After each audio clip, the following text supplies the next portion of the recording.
오늘은 치즈 치아바타를 구웠어요. 갓 나온 빵은 정말 맛있어요. 그럼 고고. 치즈에도 염도가 있어서 소금량은 조금 줄였고, 오늘은 올리브 오일을 안 넣었어요.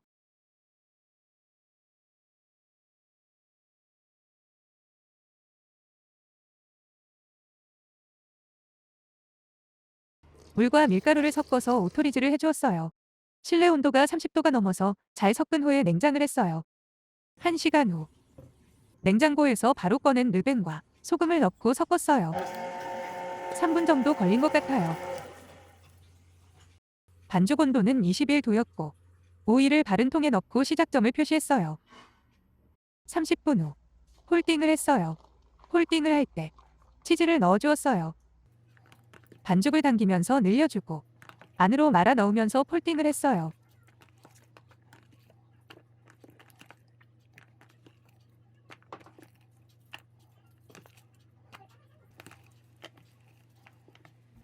치즈까지 넣었기 때문에 폴딩 후 정확한 부피를 보는 것은 어렵네요. 30분 후 처음 시작점보다 반죽 높이가 올라갔어요. 치즈를 넣었기 때문일 수도 있지만 이날 무척 더워서 잘 자랐던 것 같아요. 당기고 말아 접으면서 폴딩해 주었어요.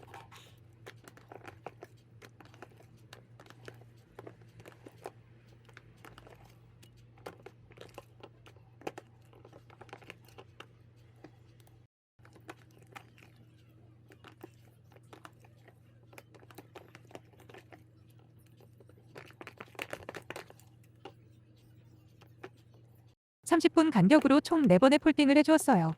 폴딩을 할수록 반죽의 탄력이 느껴지네요.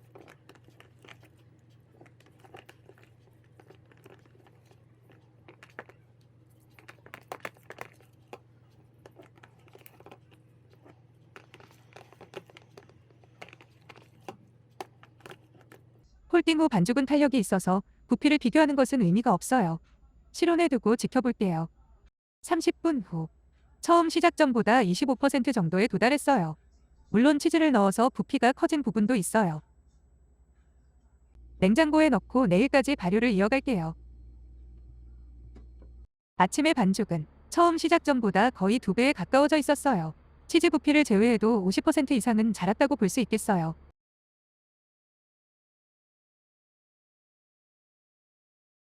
반죽을 꺼내서 사각형으로 모양을 잡고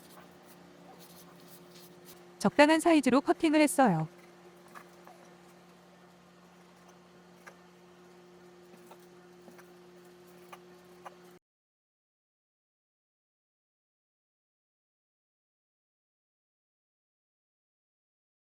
발효 천위로 반죽을 옮겨주고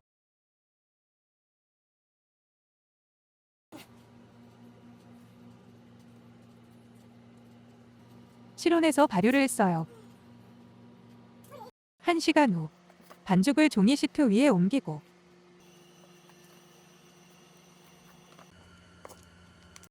예열한 오븐에 넣었어요. 얼음을 넣어주고 스팀을 대신했어요. 치즈가 타지 않고 잘 나왔어요. 노란 치즈와 흰 반죽이 너무 예뻐요.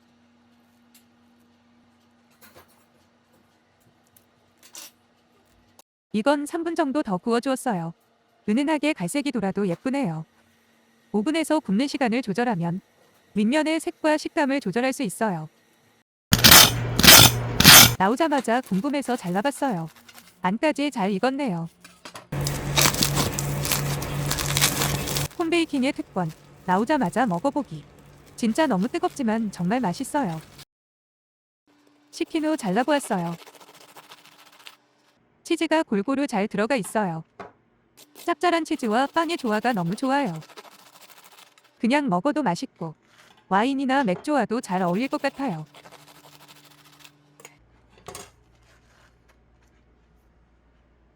오늘도 이 맛있는 걸 저 혼자 먹네요. 그럼 오늘도 즐배하세요. 끝.